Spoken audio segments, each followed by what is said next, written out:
I haven't really had time to think about my own self-care and my own needs for years. We sacrifice our time, we sacrifice our own mental well-being, and we sacrifice even our finances. So maybe what he can do is that he can craft a message that can be sent to every single young person that we served over the last year. Right. Keep in mind, these are young people that have never sought help before. Right. Many of them. I like to joke that I've not slept for the past like 8 years. But I'm not actually joking. Just like Papa.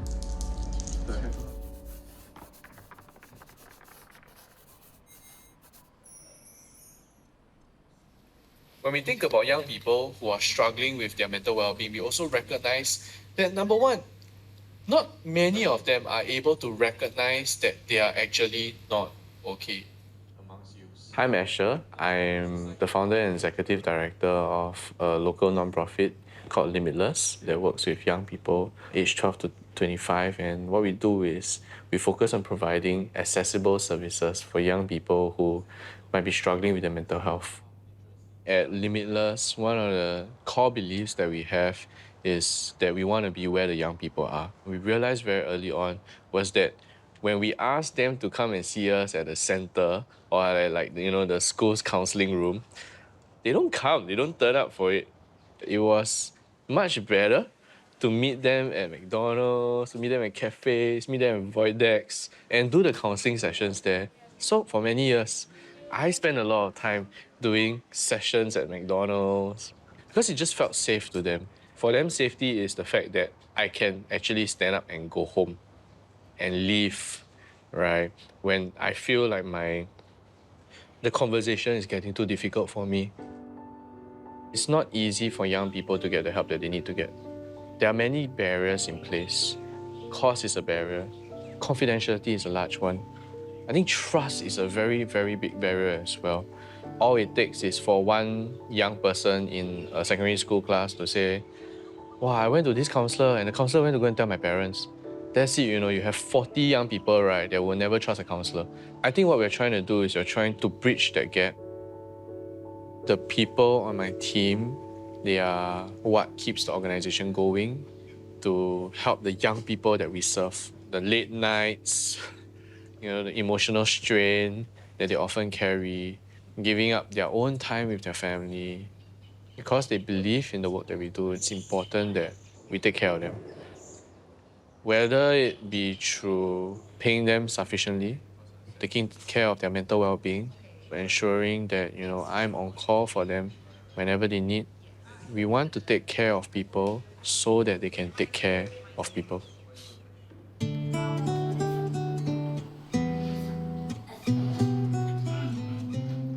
Like, we've seen firsthand the kind of sacrifices that we made financially for our family. I don't want my colleagues to have to go through that as well.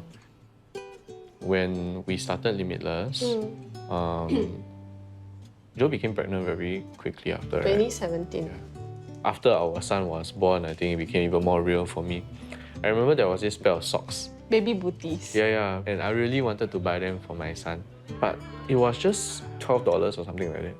Like, even then, right, I opened my wallet and $12 also cannot spend, If you look at the amount of toys that we have in the house, to be honest, right, close to 90% of the toys are not bought by us. Most are given. Yeah. The first few years, it was very tough because I didn't take a salary.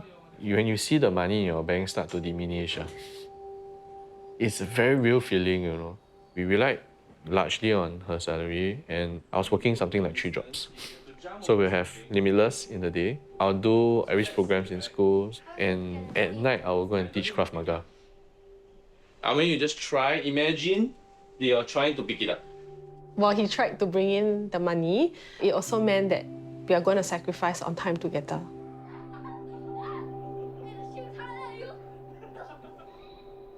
I really just kind of told myself that, hey, you cannot keep letting your family sacrifice just because, of this impact that you want to make in the world. I remember sitting on the kitchen floor with Joe, right? And I said hey, if was it next week or next month or something like that no funding comes through, nothing happens for us, and we just give up. And I think it was a very challenging moment. But I think within the next Couple of weeks, couple of weeks, we had a we were told that, or I got the news that we got our very first big grant. I don't think the life that we've chosen is for everyone. But it's a lot of figuring out along the way. Really, a lot of figuring out along the way. I didn't grow up with the best crowd. I grew up in a single parent home. My life would not have turned out this way had it not been for the fact that I had people who cared about me, people who bothered to mentor me, and people who bothered to walk journeys with me. And I felt like it would be so good if the young people out there, had someone like that as well. he will do anything, really, just to go out there to make an impact, make a difference in their lives. He's a man who believes in second chances because he believes that they deserve it. 100% of the parents that were surveyed mentioned and indicated that they would really, really like for their young people or their children to reach out to them first for help.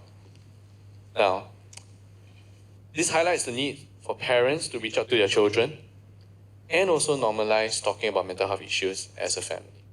I've definitely changed my outlook in life a lot. The mindset that I've had from when I started the organization to what I have now has definitely widened. What can we do nationally? How can we impact things like policy?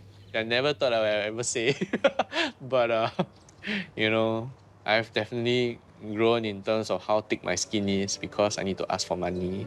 I definitely do miss doing counseling. I do miss working with my clients. Recently, I attended the wedding of one of my old clients and I was so proud of her. I probably won't be seeing more of my own clients in the future. But getting to see the organization grow, getting to see the impact that it's making, getting to see lives change and even lives saved, and it makes it all worth it. And dear Singapore, you don't have to be exceptional. You can fill the needs that you see. All you need to do is use what is in your hand to do what is in your heart.